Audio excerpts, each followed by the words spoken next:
Okay, welcome to Watch with Poppy. Today we're going to be talking about the winter finale of The Vampire Diaries. So I feel like I've been complaining about a lot of things on The Vampire Diaries, like every single week. So I've decided this week I'm not going to talk about how annoying Caroline is, and I'm not going to talk about how much Delana is driving me up the wall. I'm not going to talk about it. Well, I guess technically I just talked about it, but that's all I'm going to say about it. I'm going to try to focus on things in this episode that I really, really liked. I think this season has been saved by Crazy Kai and the whole Gemini coven storyline. Kai seriously, disturbs me, you guys. He's just crazy. And he's just stabbing people and doing all kinds of crazy stuff. And then based on what happened in this episode, I'm 10 times more scared of what he's gonna be capable of. So obviously his number one goal now that he's out is to merge with Joe. And because of something stupid that Tyler and the twins do, he ends up getting the knife that's got Joe's magic in it. He kidnaps her and things are just not looking good for her. The twins and Tyler and their whole let's make a deal with the psychopath. It's did anyone think about this? Did we actually stop to think about the consequences? Damon was so spot on. It's okay, you're gonna give Kai his powers back so that you save yourselves. But don't you get what he's gonna do if he gets all the power, man? He's gonna kill everybody. I must say, there was one moment that I loved that happened between Joe and Liv, where Liv basically kind of gives Joe this little pep talk that tells her, you can do it. You're not a little girl anymore. You're a woman. Think of the things that you've done while Kai has been locked away. You could do this. You could actually beat him. And you get that Joe listens to her, and I definitely think that Liv has a point. I think Joe is a grown woman, and it is time to embrace your magic, and it is time to fight and beat your crazy brother. Now, the problem though, right, is that little Mr. I'm gonna steal your magic, they give him time to plot. Damon, of course, just wants to kill him, but Joe's no, don't kill him.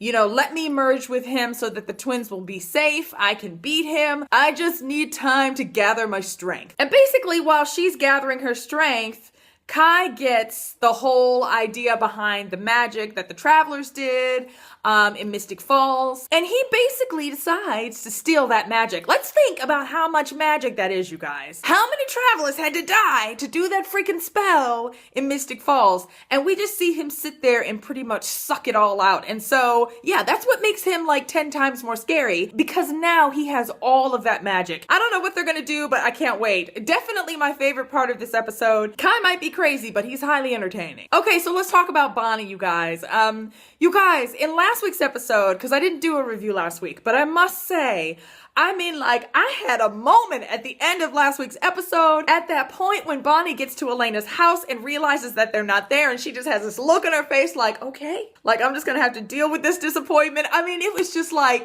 can this woman catch a break? I'm kind of peeved by the fact that we haven't figured out a way to get her out of there. Come on, enough already. She suffered enough. Let's get Bonnie back, please. That better be the priority when we come back in January. They better not wait until the very end. I need her to come back, because I really think they're gonna need her to defeat Kai. But anyway, so Bonnie's basically doing all of these flashbacks, and that was really cool to kind of flashback to Christmas throughout the years, to see her with Elena and Caroline. And we just get that she's just really missing her friends. There was also this sad little moment, right, where in the present day, we see Jeremy go to this tree trimming ceremony, and he stands by the tree for a second, thinking about Bonnie, while Bonnie is standing by this tree that she's put up in her little Mystic Falls. And you get that they're kind of in the same spot in parallel universes, and it just was so sad. Okay, let's talk about Caroline without talking about how annoying she is, because she's really annoying. We get that Caroline's mom is pretty sick, and that was super sad. If you think about it, she's the last parent holding on, back from vintage TVD days. Everybody else's parents are dead. She's the last one holding on, and it sounds like she's got a tumor, and she's known that for a little while, but things are starting to get pretty bad. So yeah, it kind of sucks. They use that as a moment between Stefan and Caroline, and Stefan kind of makes up for the time when he wasn't able to be there for Caroline by kind of really telling her the truth about her mom. So it was supposed to be touching, but I just, I'm just over the whole Caroline thing. Sorry. Speaking of Stefan, let's talk about Matt and Enzo, right? So at the end of last episode, Matt has this bright idea that he's going to kill Enzo. Poor Matt. Poor Matt. Of course his little plan doesn't work out, right? Because he decides he's going to drive Enzo across the town line.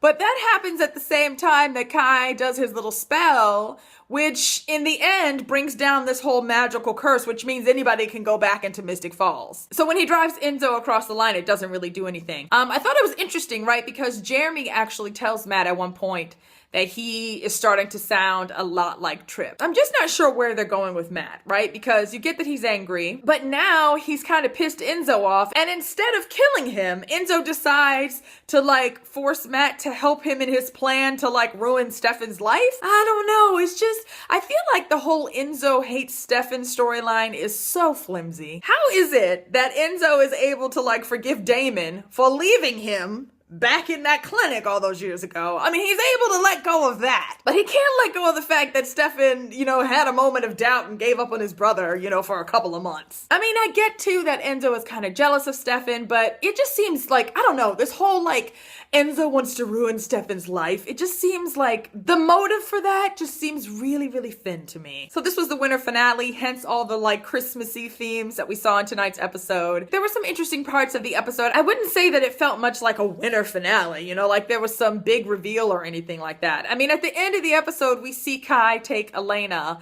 like he kidnaps her, but yeah, okay. So he's gonna interrogate her or something. I don't know. It's not like he's gonna kill her. So I think I definitely was a little kind of like, meh, about the episode. It just didn't seem like finale material to me. It felt more like setup for what's coming, more setup for the whole Gemini coven. We see Jo get her magic back and all of these kind of like building blocks that we need to like have the showdown that's gonna happen eventually between Kai and Jo. And then obviously like the setup for Enzo and Matt and some other stuff. Okay, you guys, that is it for me today.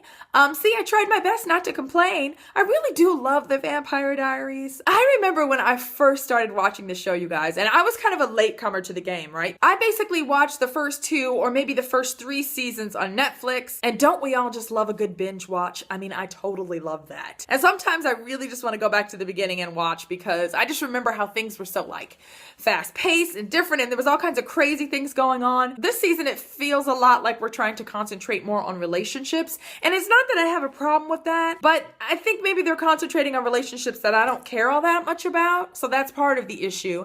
And the other issue is that I kind of liked all the like craziness, which is why the Gemini coven is kind of awesome. So hopefully we'll be seeing some of that craziness when we get back from winter break.